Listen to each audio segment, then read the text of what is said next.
Sahabat peradaban kasih ekologis yang terkasih, pada kesempatan ini saya ingin memberikan pengajaran terkait dengan pertanyaan yang disampaikan kepada saya tentang apa itu prosesi dan bagaimana kita menghayatinya. Apakah prosesi itu sesuatu yang legal, sah, liturgis, atau sesuatu yang salah, musyrik, seperti itu?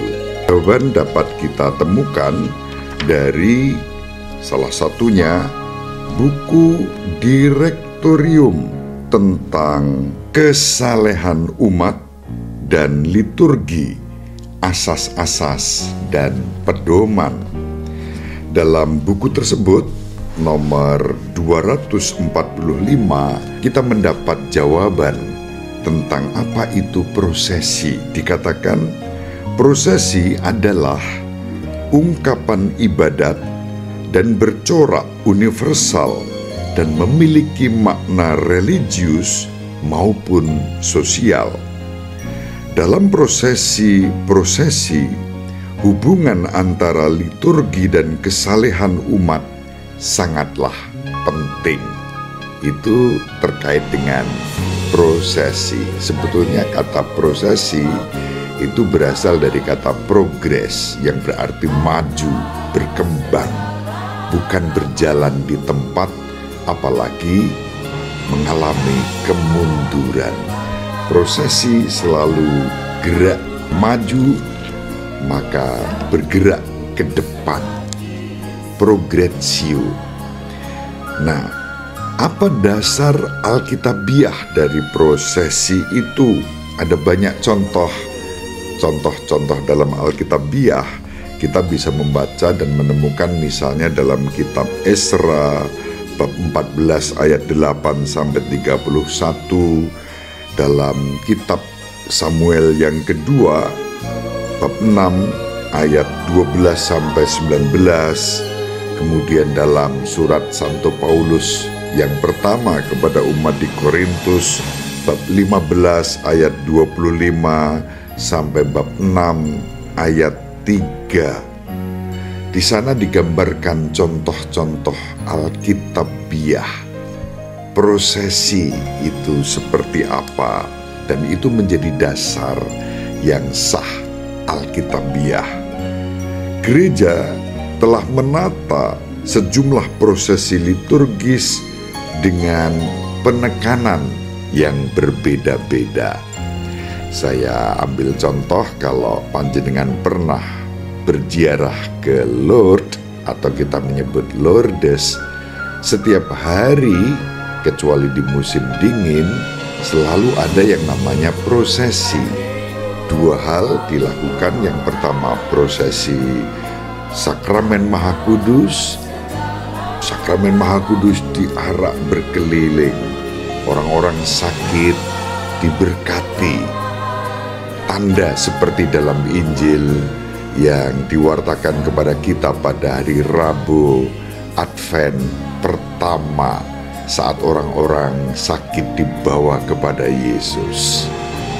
Prosesi juga dilakukan dengan prosesi cahaya, prosesi lilin, yang pusatnya adalah Kristus yang berkarya untuk kita, dan kemudian Ibu Maria sebagai Ibunda Kristus membantu kita dalam perjalanan maju di dalam iman akan Kristus. Ada prosesi cahaya di situ. Di Fatima sama, ada prosesi baik dalam rangka Rosario Suci maupun dalam konteks prosesi sakramen Maha Kudus. Jadi yang namanya prosesi itu hal yang biasa di dalam gereja. Kalau kita membuka pengalaman, membuka wawasan, pengetahuan kita, itu hal yang lumrah, tidak perlu diperdebatkan, tidak perlu kita curiga, apalagi kemudian memberi stigma, itu salah, itu musyrik, itu sesat. Itu semua tidak bisa dibenarkan, ungkapan-ungkapan negatif terhadap prosesi. Kembali pada pedoman, ditunjukkan sejumlah prosesi mengungkapkan peristiwa-peristiwa keselamatan dalam hidup Kristus. Misalnya prosesi 2 Februari yang mengenang peristiwa Tuhan dipersembahkan di Kenisah. Kita bisa membaca dalam Injil Lukas bab 2 ayat 22 sampai 38. Prosesi Minggu Palma sebagai peringatan Tuhan memasuki kota Yerusalem sebagai Sang Mesias. Injil Matius bab 21 ayat 1 sampai 10, Injil Markus bab 11 ayat 1 sampai 11, Injil Lukas bab 19 ayat 28 sampai 38, Injil Yohanes bab 12 ayat 12 sampai 16. Kita mengenal juga prosesi malam Paskah untuk mengenang peralihan Tuhan dari kegelapan kubur kepada kemuliaan kebangkitan yang sekaligus memadukan dan mengatasi semua prosesi yang terjadi dalam Perjanjian Lama dan menjadi contoh peralihan sakramental yang digenapi dalam diri para murid Kristus, terutama dalam perayaan pembaptisan dan upacara pemakaman. Itu prosesi utama yang terpusat pada Kristus.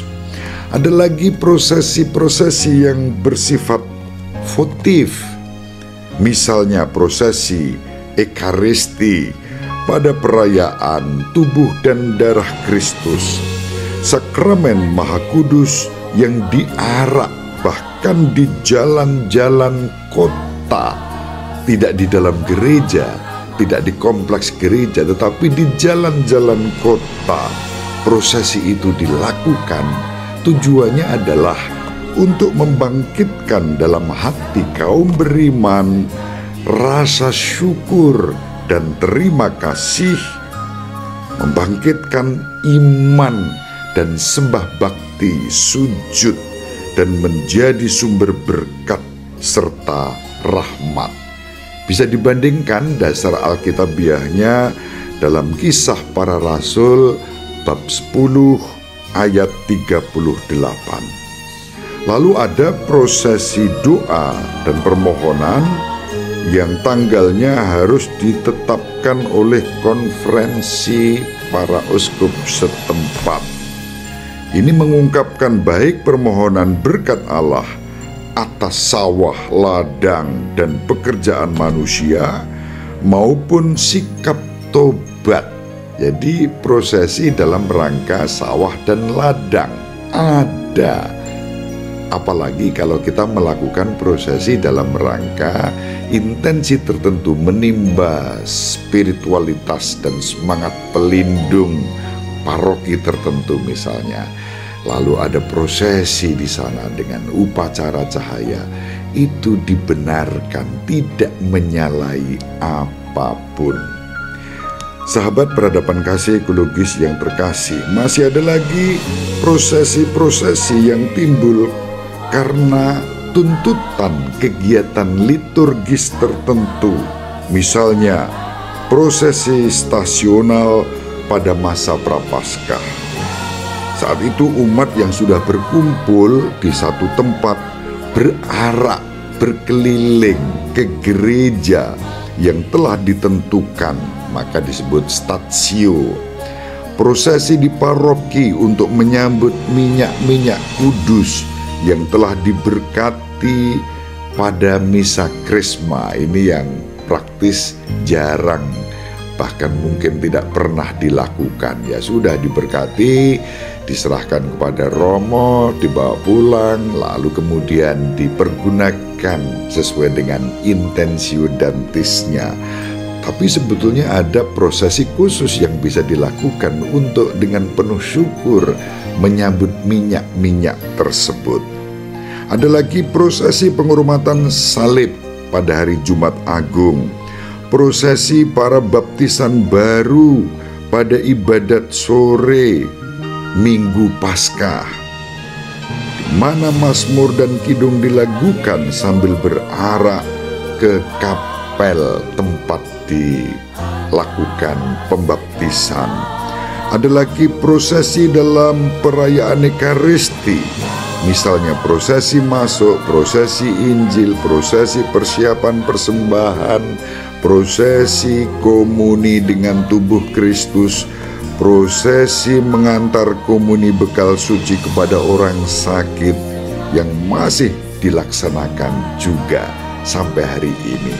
Ada macam-macam prosesi. Kita perlu cerdas dalam beriman. Maka beriman CTMD, cerdas, tangguh, misioner, dialogis, bukan dengan cara pandang yang negatif.